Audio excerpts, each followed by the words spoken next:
Hello, everybody. It's Selma Gahd, the mistress of business. And Uma Gahd, everybody's favorite unofficial auntie. And we're back again. Are you ready? Did you put a chicken on? Did you prepare the guest bedroom? Just put bubbles in your bath? Did you include bubbles in your bath? Okay, Uma, that can't be the whole episode. Listen, I don't know why you put me in this scenario. Scenario? Why you put me in this scenario and not expect me to do that? Okay. We are two drag queens from Montreal, and this is our podcast, Dear God. Let's do it again. Are you going to make it? You ready? Maybe. We are your drag aunties from Montreal, and this is our podcast, Dear God, where we give you advice. So the viewers, you get to write in, and we answer your questions. Is it good advice? Potentially. Is it real advice? Yes. Is it legally binding in any way, shape, or form, or is it for entertainment purposes only? All advice given by House of God and its affiliates is for entertainment purposes only. Essentially, it's as real as this water. Yay! Those are our credentials. Yeah, I was going to say, the advice is real, but the credentials not so much. C'est que du lot. Bilingualism. This week on Dear God, we're going to be talking to you about communicating. Communicating what? Your wants, your needs. We're going to talk to you about family planning. Oh. And we're going to talk to you about advice. Groundbreaking. On an advice column podcast? I know. We're going to talk about advice? Revolutionary. Insanity. You just can't take it. Strap in. We have been away from the Saint Motel for a little bit. Yes, for those of you that are keeping track, we did report live from our living room for the last episode. And now we are back in the Saint Motel. And for those of you that are watching, you can see how fabulous that we look. Yes. And if you're only listening, well, there's ASMR for you. Because we're in a ball pit. Sorry, we didn't clarify that yet. We are not in a ball pit. We are in the best ball pit in all of Montreal. Because we are in the Le Saint Motel Farine Five Roses environment they just refreshed the ball pit. They used to be pink, now they are aqua. Yeah, they've been orange, they've been pink, and now they're blue. I think they've been yellow. It's such a cool place here. So yes, while we're talking about them, let's thank our official sponsor, Le Saint Motel, where you can come and explore 13 different environments for your entertainment. You can take some pictures, some videos, or just hang out with your friends. It's a great space to rent out for corporate events even. Ooh la la. Fancy. So yes, as we were saying, we have been so busy that we kind of like had to pause for a second to breathe. So we did film from home last episode, but I was like, you know, our house is cool and everything, but not as cool as this. So I was very excited to be back here filming, and we decided that we were going to save this environment for the summer. And guess what? It's summer! Oh my goodness. Well, because you know what? Our ball pit is in storage.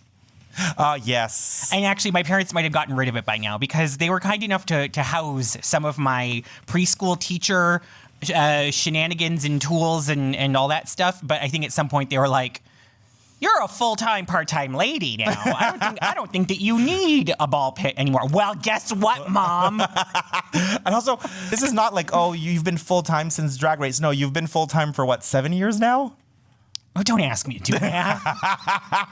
So I think there was a reason for them to be like, you know what, Uma? It's time. It's time. It's time. Speaking of it's time, I think it's time for us to get started. Or do we want to talk a little bit more about what's going on in the world? Not the world. The world is depressing. I want to talk about us. Okay. But yes, we did something really cool. We went to La Ronde, as I've been talking about for many episodes now because it's finally open and I'm very excited. But we didn't just go, you and I. No, we went with Bex. It was so much fun. So for those of you that don't know, Bex is kind of like having a fabulous moment right now on TikTok and Instagram. They are an influencer. They influence people to try Canadian snacks. Actually, if anything, they are being influenced by the Canadians. So they're an American that has Influencee. Yes, they are. They've moved up to Montreal for a little bit, and while they've been here, they've been discovering Canadian Tire, Yeah. Dollarama, Yeah. and all of our snack foods. And they've been doing like little videos trying things out. And obviously, the number one thing in all of the videos, the comment that keeps coming up is, "Have you had a beaver tail?" Have you had a beaver tail? And Uma, being a very subtle woman that is very discreet and Listen. shy. I shooted my shot and I slid into their DMs. Yeah. And mostly just because I made one of their stories into a stupid meme and I thought I was being funny. And then they were like, "Oh, well, wait a minute. Have you ever had a beaver tail?" Have I ever had a beaver tail? I am from the nation's capital, Yes. home of the world's longest skating rink, second longest, Whatever. It's outdoors and it's really long. second largest skating rink, longest skating rink. Yeah. So obviously I have had a beaver tail. The So tradition is just skating on the canal, looking at the ice sculptures, getting a beaver tail and a hot chocolate. Like that's like the Ottawa Winterlude experience. And then if you have children, you go to the Quebec side, do all the slides. yeah. So obviously I've had beaver tails before. So it was our pleasure to bring Bex to La Ronde and to get them not one, but two different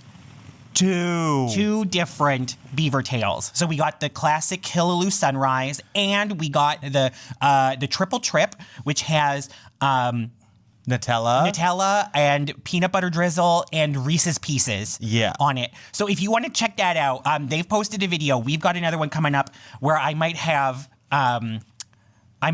surprised them with some Canadian trivia. So that's going to be coming out soon. And the video of you together is on your Instagram as well. Yes, exactly. It's on my Instagram. They made me a collaborator. It was a really fun day, and the video is really cute. So check that out if you haven't. And if you've never eaten a beaver tail, maybe you can try it by osmosis by watching the video. That sounds like science. Science. So there we go. That's one of the exciting things that we've been doing. We've also, been spending a lot of time at Bar Le Cocktail. Because I'm the new artistic director. So yes, that's why we've been a little bit busy, because I've been just creating some new structures, changing how we program things, making sure that like I have more automations for the bookings and a better follow-ups with all the artists. So I've been really hard at work doing all that on top of doing all new visuals, new visual identity, changing the hours. I've been doing a lot of groundwork to just make sure that we set up a new beginning that just jives with everybody and is exciting and fun. On top of also doing your day job. Yes. On top of also running my life for me. So she's a busy woman. Mistress of business is not just for fun. It's legit the way that she lives her life. So we've been doing all of that. And then we've also just been, making sure we've been getting the apartment clean again. Yeah. We've been enjoying some time together and just, yeah. And the other day, okay, listen. Oh no, I forgot the word. Not glimmer. Delight. Every time I do it at home all the time, but then when it comes to the podcast, I always forget when I'm on camera. Right. What's the name of it? Every single time. But a delight this week was that we went for a walk at night when it was raining, and we put our ponchos on, and it was really fun. People are like, "Oh, rain." Rain is an inconvenience if you have to go somewhere and be dry all day, because then you're wet and it's not fun. But we were just going somewhere to get some food and then coming back home. So we put our ponchos on, and I put my waterproof shoes, and then we got there and we got back, and it was just really fun. It's just something magical about nighttime and rain. It really was nice. My delight is that we went to La Ronde, and on our way out, we realized that on the way home there was lilac bushes. Yes. Yes, they're in my purse still. No, I did it. Oh, okay. I just remembered my purse is full of lilac flowers. So yeah, she jumped ahead a little there, a couple of steps. So we saw the lilac bushes, which are my favorite flowers, and we took a couple of bunches of flowers, not just a couple of blooms. The ones that they were about to fall off. Basically, they were at the end of their Yeah. They're living life. So we picked a couple of bunches, and then we brought them home, and then I spent like an hour standing in the kitchen last night plucking out all the blooms, because this is what I learned. Washing them is not sufficient, which I did. Yeah.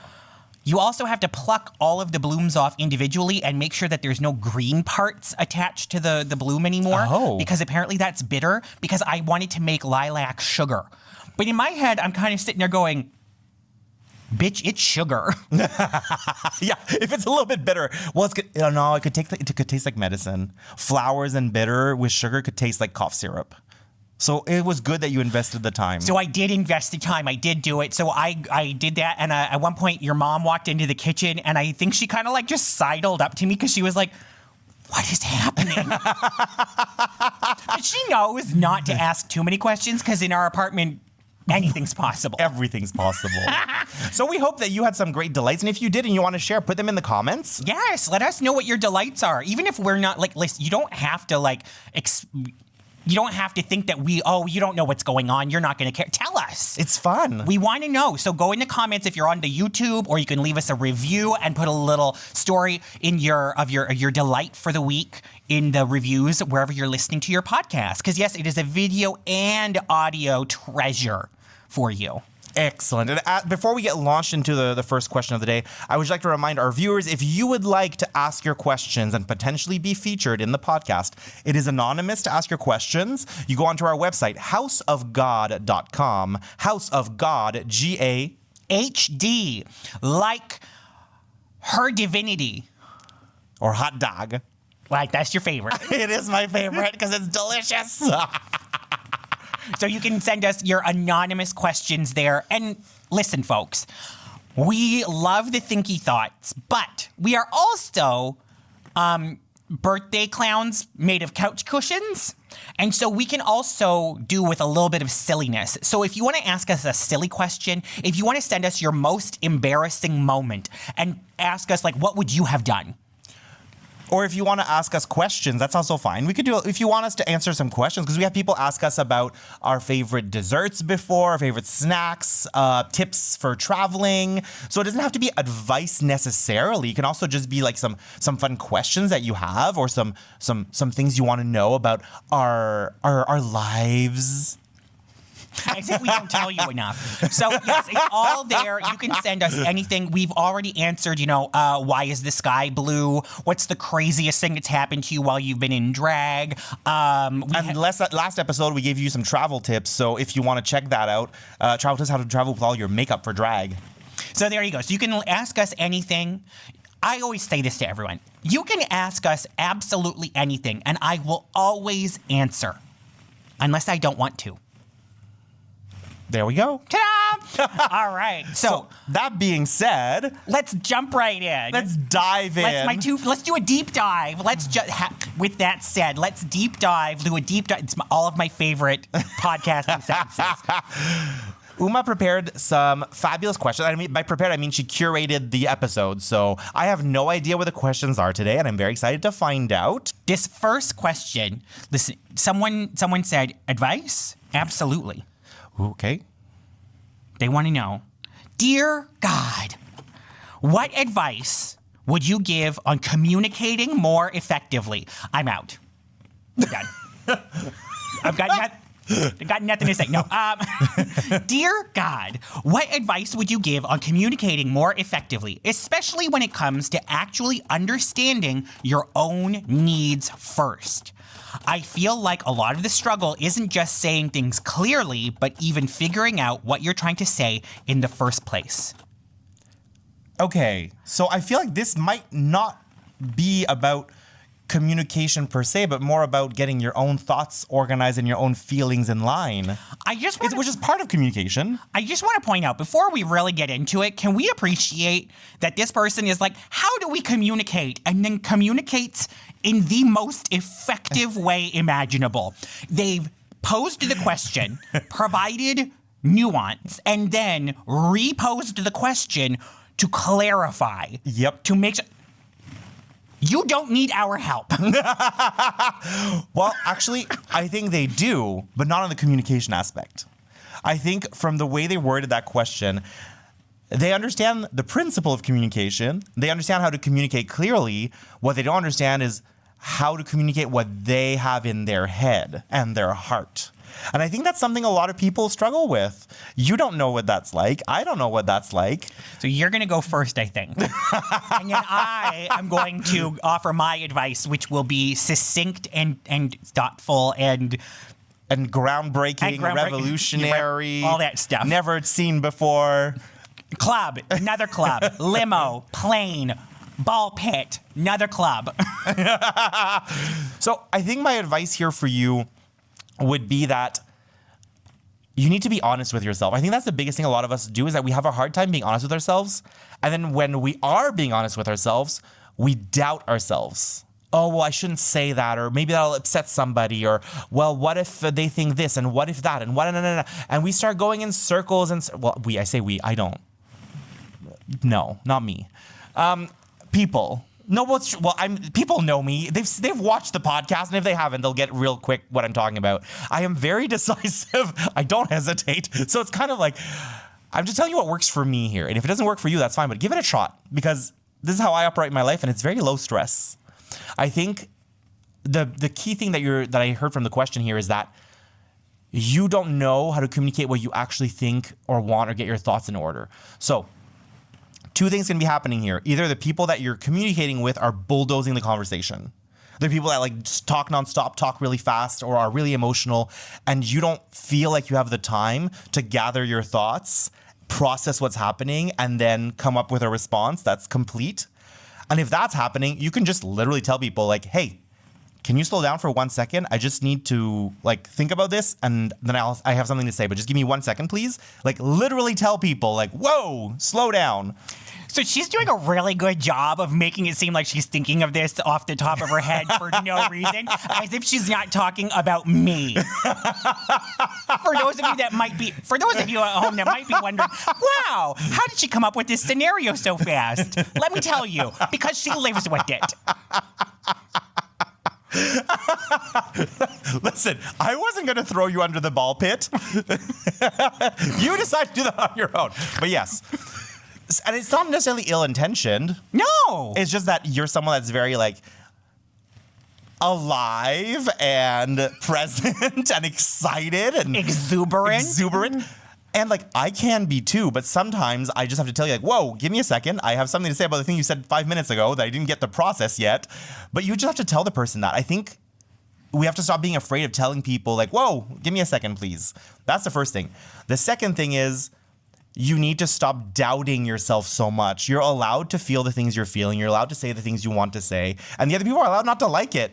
And you have to be fine with that. And this is something like, it's a theme that comes back often when we're giving advice here, like, and especially from me, is that people need to stop doubting themselves so much. And those that don't doubt themselves at all need to learn. That's the problem we're having, right? Is that the people that they're like overthinking things are the ones that overthink so much that they don't need to, and they're causing themselves stress. And the people that don't overthink or think at all, the ones that say nasty things and are nasty people on purpose or hurt people because they don't take the time to think, then they're the ones that are like, man, whatever. What's that? What is it? The Dunder Mifflin effect? No, that's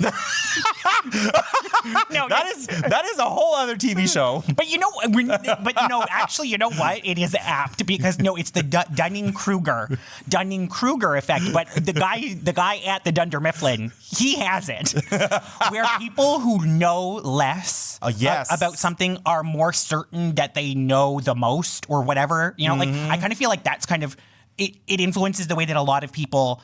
There's too many people in the extremes where you're doubting yourself completely, or they're absolutely sure that they are the smartest person on earth and therefore they don't need to do any self-reflection, and we're not meeting anywhere in the middle. So I do think that one of those things is that people, you have to stop imagining that you're the only one who's having a hard time communicating or even knowing exactly what it is you're trying to communicate. You are not the only person that is struggling with that. The person you are talking to is probably in the same boat. So, if you would just meet in the middle a little bit more, stop stressing yourself out so much and stop acting like everything that everyone else says is already a done deal. they're figuring stuff out too. And the thing is that if you communicate yourself clearly, which as we pointed out in your particular question, you seem to communicate very clearly. You have the skills, at least in writing, which means you have the capacity to also do this when you're speaking to people. If you're able to do it in writing, you're able to do it in speech. Yeah. This means you might need to tell people, give me a second. And so if you're expressing yourself clearly, the other person should be taking that into consideration, which means that now, okay, well, having heard that, what do I want? And then, so we're all just trying to we're all trying to help each other get there. We're all working towards something, and we're all trying to make sure that everyone who needs to get there gets there. Because no one, what is it? What did Kenzie enjoy screaming at the top of her lungs at the end of the Star Wars ride? No one left behind. So, I think that's one thing that's important is like, one, give yourself a little bit of grace, take the edge off, realize that everyone else is having just the same amount of like, of their what am I looking for? They're walking across the same terrain that you are. Yeah. They're trying to achieve the same thing you are. They might do it differently, they might sound different, but they are. And then this is something that you were mentioning before. In my experience, I often have a mouth that moves faster than my brain does. As if I didn't just do that. What is it? The Dunder Mifflin effect? No, that's... So sometimes repeating yourself is fine. Repeating yourself, but like changing one or two little things about it and then going, no, okay, what I'm trying to say is this. And then coming back and go, no, but what I'm trying to say is this. And that's fine. And hopefully you're surrounding yourself with people, like, it's a little harder at work, but like in a relationship, that's one of the things that you do have to kind of hope that the other person is going to be listening while you're doing it. And that every little step is a step closer to where you're trying to lead them. So that's where you kind of figure out, okay, when I said it the first time, that is what I wanted, but it wasn't clear enough. It wasn't everything I meant to say. It wasn't how I meant to say it. Let's try it again. Let's try it again. Let's try it again. It sounds exhausting, and it is. But it kind of has to happen sometimes. Yes, sometimes. If you're doing this all the time, at some point you just need to maybe breathe. Like, if you feel like you have to start over like 700 times, maybe you just need to take a second. Take a breath, And this is what I wanted to get to. I have two things I want to say to close up this little appetizer. The first one being, as people who do public speaking, we host on stage in front of thousands of people. We do our podcast here. We do content. We do campaigns, all kinds of stuff, right? We do public speaking as a living. And this also applies to private life, but I'm going to give you an example that's very clear when it comes to our jobs, is that sometimes we feel like if there's silence, if we stop talking for 1 second, we're going to lose people's interest, or we're going to lose track of where we're going, and we get nervous when we're talking in front of an audience, or even one-on-one sometimes, or at meetings at work. People start getting nervous because they feel like, oh God, I'm not talking, I have to, and people get so worked up. But it's like, you should treat all these interactions the same way you would talking to your best friend. Because if you're okay, yeah, there might be some jokes that you don't make at work. I'm just tone-wise, but I just mean in the sense of your ease of your speech, in the time that you take to talk, in the pauses that you take, the breath that you take, the flow of your conversation. It should be the same as when you're talking to someone you know and trust, because it's going to make you so much more engaging to listen to. And I think that's something people worry about when they're at work, for example, or when they're with a group of people they don't know. They're like trying to turn it on, and they stumble and they get nervous. And take a breath. That's my best. I think that's my biggest piece of advice here, is just take a breath and actually take the time to process. And if you need a time to process, you can tell the people you're talking with, like, hey, I need like a few seconds here. Let me gather my thoughts, and then answer them. So, slow down, take a breath, repeat, renegotiate, reassess. It's all fine. And relax. Relax. How many times have we said this on this? Relax. Well, because there is some advice that just transcends questions, right? Exactly. We could all do with a little bit more relaxation. Yes. So I think it's relax, realize that other people are also navigating that's the word I was looking for. Navigating. See? I had to say it 2 or 3 times, and then I found the word. They're all navigating the same problems you are. So they might do it better, they might do it faster, they might do it differently. They might do it a heck of a lot worse. But we're all doing it. So that's it. I think that, take a breath, repeat, reiterate, renegotiate, and then relax. Yeah, and then the second thing I wanted to wrap up with, it's your Dunder. See, I'm very good at keeping track of where the conversation was going. Dunder Mifflin. Your Dunder Mifflin example. Dunning-Kruger. Yeah, it's forever the Dunder Mifflin now. It's just, that's what it is. We've rebaptized it. Please let science know.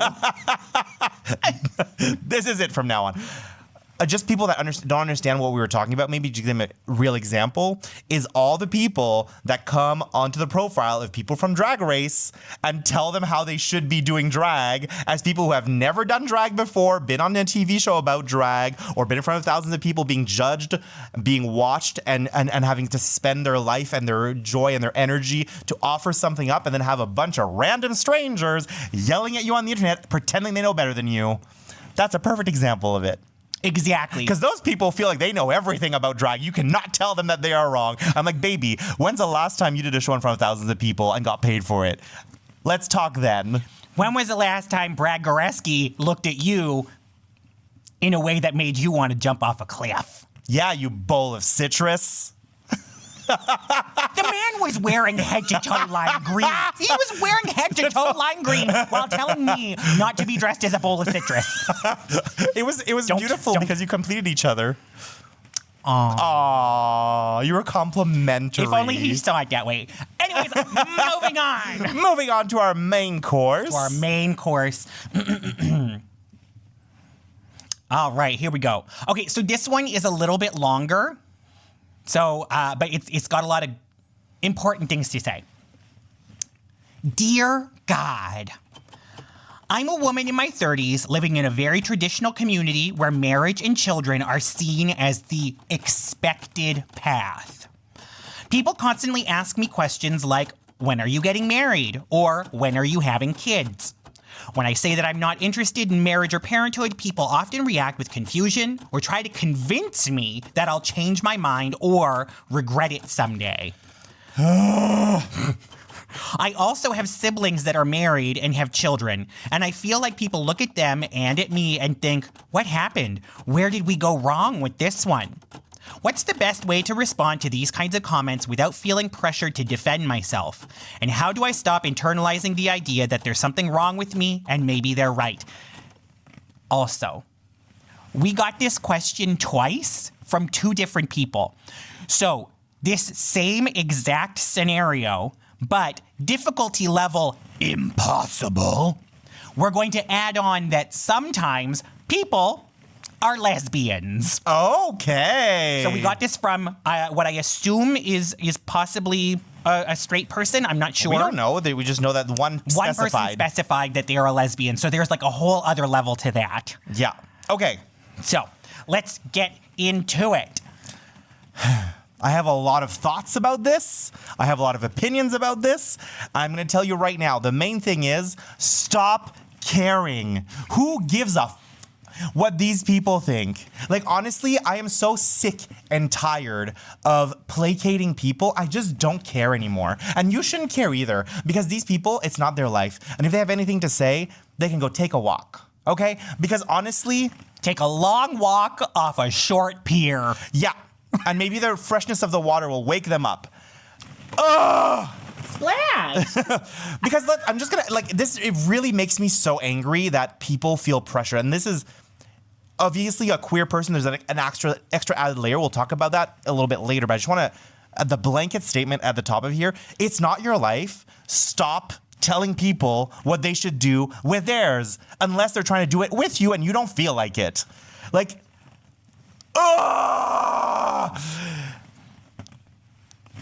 these people tend to be family members or coworkers, and you have 2 options.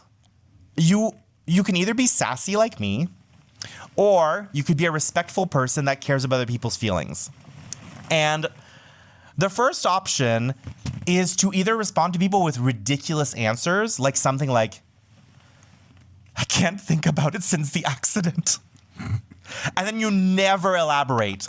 But you always say that to everybody. And then you're going to become a mysterious person with a terrifying past that nobody knows about. And they won't ask you because they'll feel rude. And so there was a woman on the internet who had no eyebrows. And the thing is, I don't even remember why. Because she made videos telling people all of the different stories that she would tell people about why she had no eyebrows. So there's the classic, I haven't had any since the accident, right? Which this is my real advice for this, because like that way you don't have to remember your lies, you don't have to circle around, you don't have to justify. You can literally just say since the accident, and people are like, no, and then, but there's also other things like, oh, I lost them in a shark attack. Yep. They got divorced and now live in different states.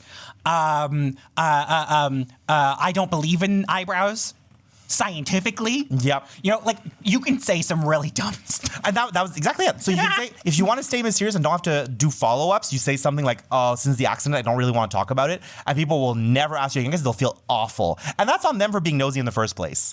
Or play along and just make up stupid, crazy reasons like Uma just said of like, since the shark accident, or not since the last children. I don't have any children, but I do have my porcelain figurines. Well, okay, so, sorry, finish what you're going to say, because that's leading into me, Yes. so I'll let you finish first. So you don't owe anybody an explanation about anything, whether it's your family or whoever it is. Of course, if this person asking you is your partner, then yes, you have to have a real conversation about these things because they're your partner. They are the one person that you should have this conversation with. Everybody else, you don't owe them anything. So you can literally just tell them a lie, the truth, whatever you want, but stop caring because it doesn't freaking matter. And if these people disrespect you to the point of pushing you nonstop about this, why would you even want to be around them? Like, I understand that some people have like issues with like, oh, my family and I love them. And I am so tired of that. I am so tired of putting up with mediocre people because we are supposed to. Absolutely not. Surround yourself with people that actually care and love you and make the effort to respect you as a human being. So if those people can't do that and don't ever try, just walk away. That's my piece of advice. Burn that bridge down because some people aren't worth it. And honestly, some people are not worth it. Yes, I'm not asking people to be perfect from the get-go, but I'm saying people that you talk to them about it, you mention to them, and they go, oh, yeah. And then they do it again and again and again. And they never try and they never learn. They make no effort. They're not worth your time. Walk away. You don't owe anything to anybody. Well, all right, then. I told you my take was a little harsh for most people, but I'm just tired of people living lives that feel heavy. We have one life to live in this world. It's already on fire. Like, share love, share beauty, share compassion, be there for each other. Like, surround yourself with people that lift you up because that's what life's about, right? It's lifting each other up. And if those people in your life aren't doing that right now, find other people. There's others out there. All right, then. I mean, for me, I'm a little bit more in the show them how ridiculous they're being camp. Yeah, some of us still have patience. Well, no, it's just I don't know how to deal with serious topics without cracking jokes. So, as we mentioned, our advice is not certified in any way, shape, or form. I probably should be in therapy. Our advice is very biased.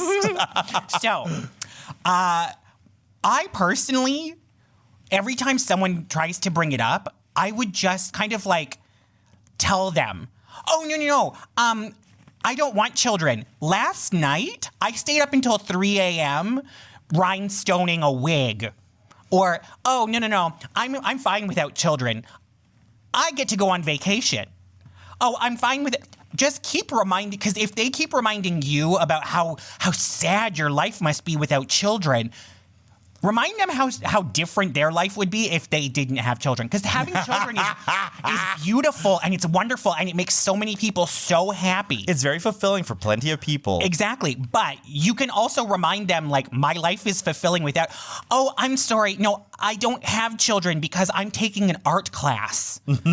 I don't have children because I don't want to get up at 8 a.m. I slept until noon because I felt like it.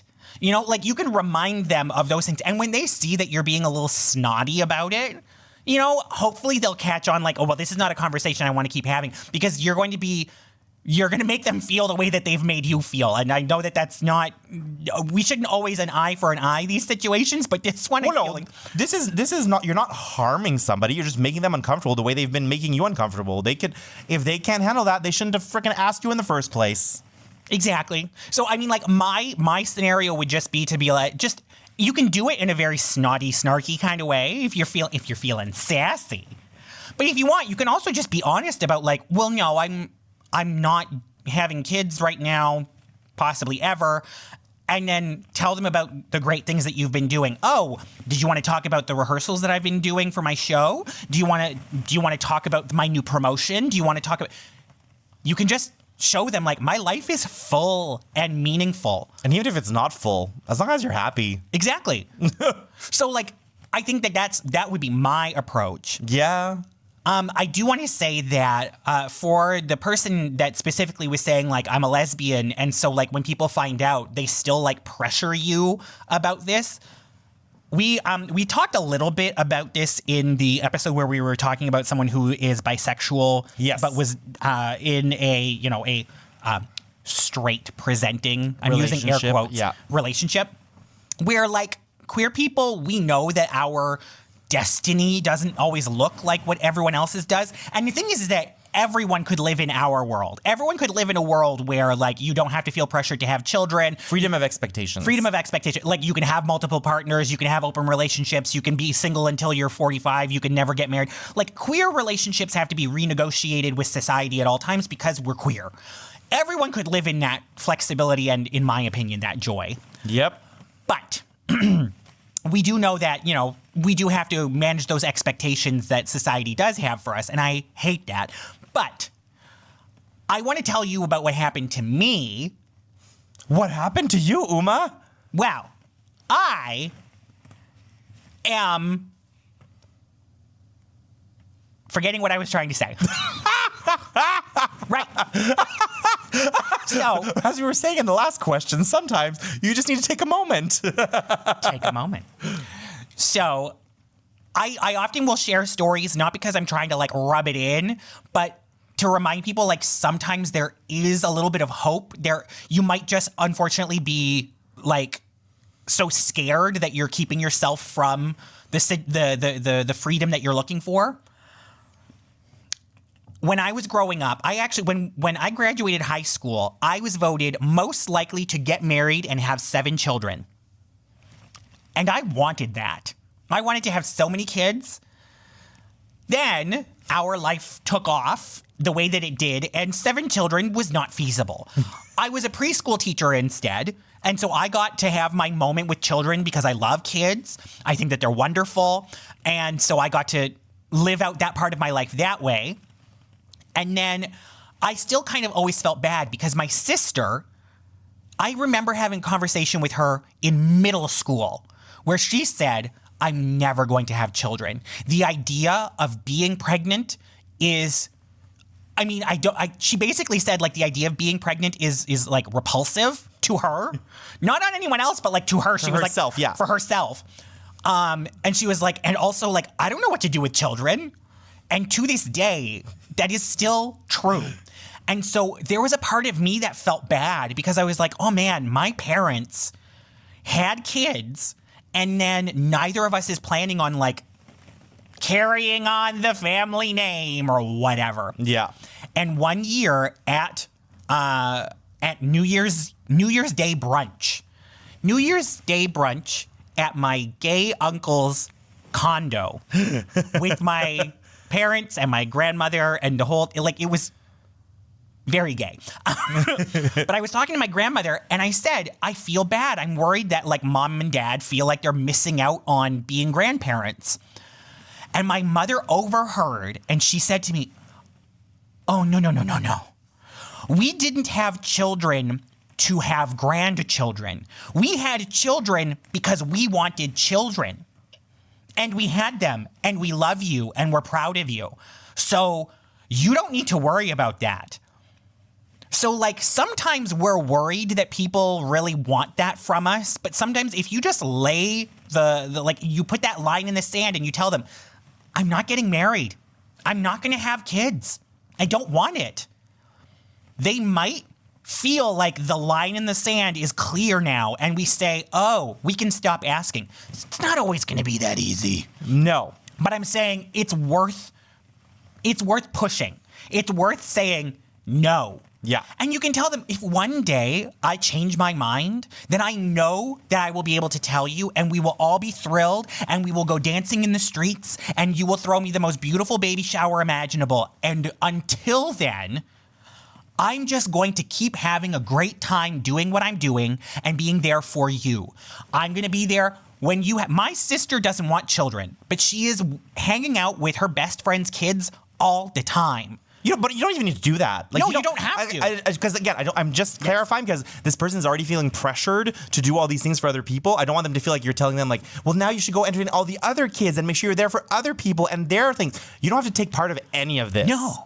Like, I just want to clarify because that's not what you were telling them, but because they're already doubting themselves, I don't want them to feel like you're telling them like, well, if you're not going to have your own kids, then you better take care of other people's. Like, that's not what Uma's doing right now. She's giving you an example of things you could do if you wanted. You could also just be happy being the auntie that gets to travel, and you show up and your hair looks fierce and you're wearing nice clothes because you don't have to worry about them getting stains. and like, I had one, my godmother, auntie, like, she's Auntie Anne, and she doesn't have any kids, and I grew up thinking that she was like the coolest person in the world. She kind of is really, really cool. But like, she was a vision to me. She was a guiding light. And so like, you have that place in someone else's life potentially. Maybe that's what you want to do. Maybe you just don't want to have anything to do with children at all. And or these people. And you can tell them, I think children are sticky and gross, and I don't want anything to do with them. But I think, yeah.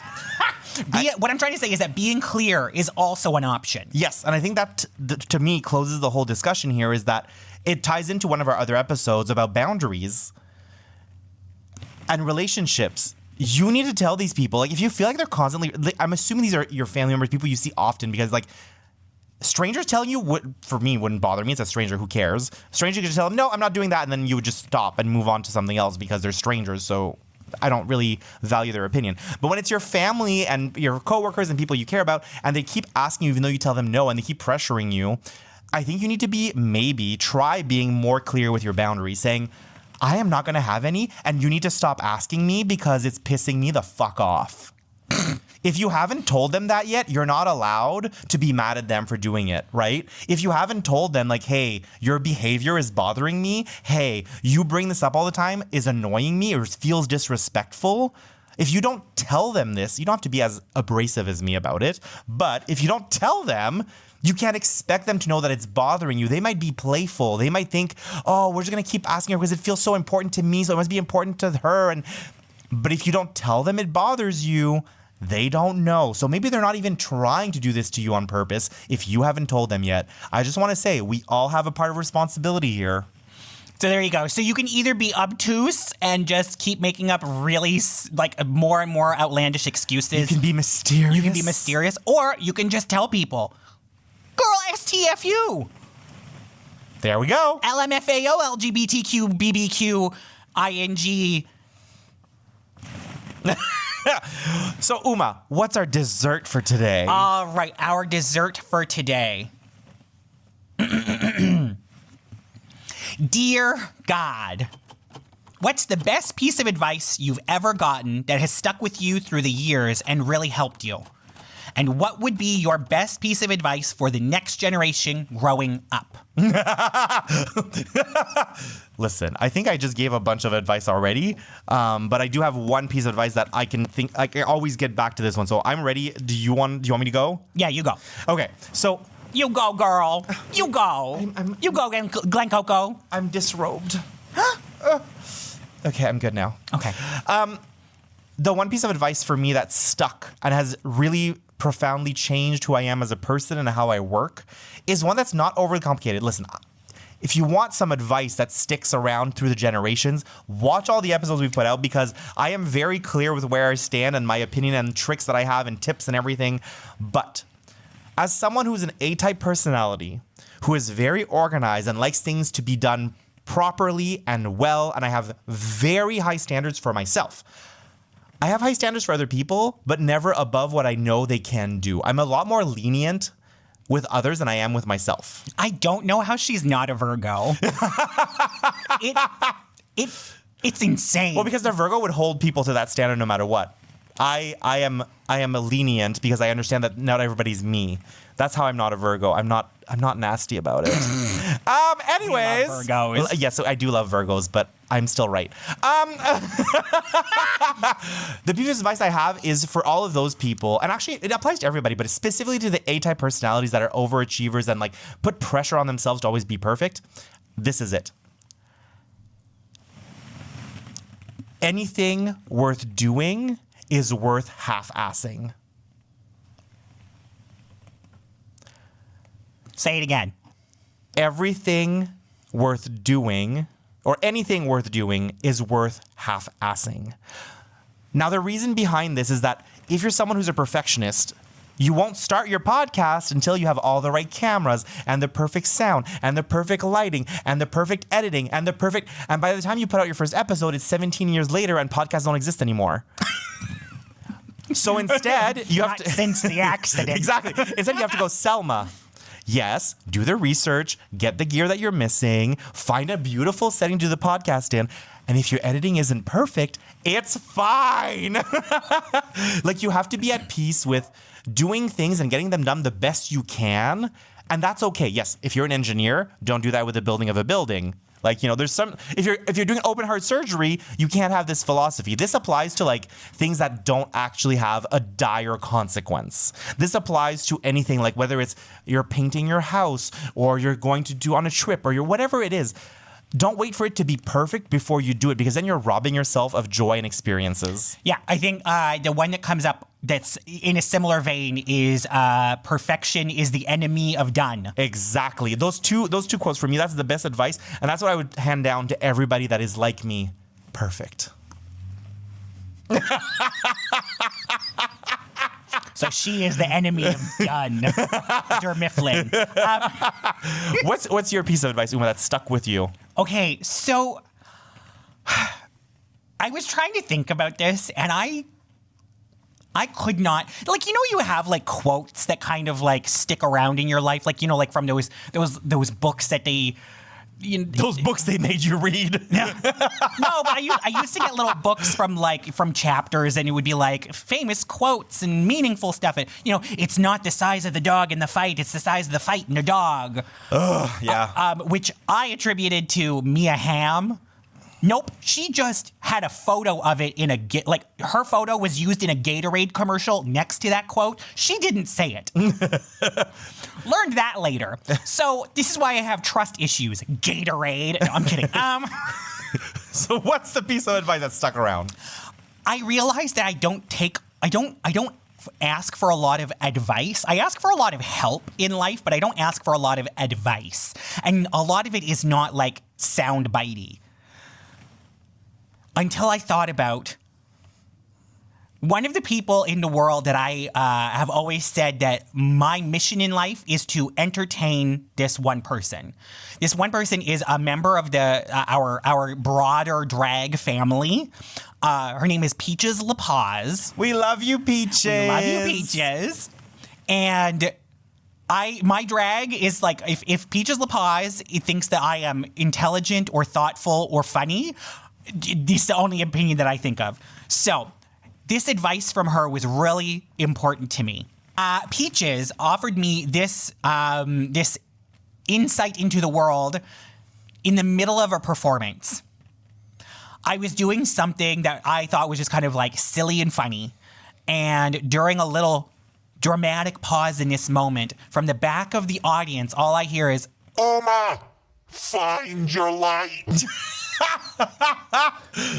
And it could have sounded like a critique, but honestly, sometimes I just hear Peach's voice in the back of my head in the moments when I'm struggling, and I just think to myself, find your light. Because in that moment, I stepped into my light on stage, and she clapped. And I remember the physical sensation, and now sometimes when I'm having a really hard time, I just think to myself, find your light. You know, find the place where you're supposed to be. Find the brightness of your life that you're living right now, and someone will clap for you. And sometimes when things are shit, you just need to take a step sideways. Exactly. Sometimes you just need to find your light. And the light is there. You just have to find it. That is really beautiful. And it came from a drag queen who looks like a wet banshee. She looks like if I was made of wax and melted. And she is beautiful. Inside, mostly. One more time. We love you, Peaches. We really do. You're an icon. And if you don't know Peaches LaPaz, check her out because honestly, an activist, a drag artist, just a brilliant, brilliant, brilliant person. So, what is that? In seeking words of wisdom, find your light, find your light. Yay!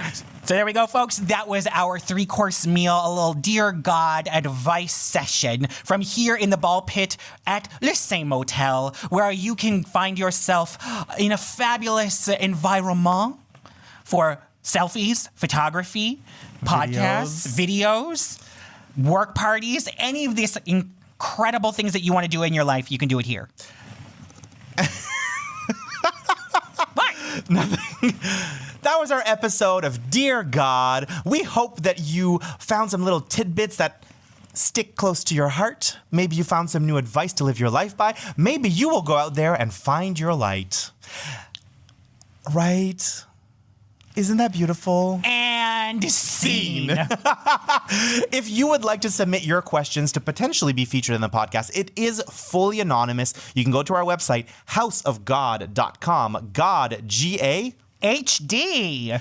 And there you will find a form to fill out that to ask your questions anonymously. You can also check out the rest of our episodes from the podcast, either to listen or to watch from YouTube. We also have some other videos, some story times. We have some merch on the website, all kinds of beautiful things. Yes, there's merch. And also, if you want to come see us in person, you can find our schedule there so you can know whenever we're doing something fabulous at Bar Le Cocktail or elsewhere. And Uma's now our regular host at Bar Le Cocktail. She's going to be there at least every second Sunday as the host of our cabaret nights. Yeah. We hope that you enjoyed this episode, and please tune into next episode. And if not, you can also tune into last episode and the one before that, and the one before that. It's called binge watching, and I endorse it. Thank you so much, everybody. I am Selma Gahd. And I am Uma Gahd. We love you. God bless.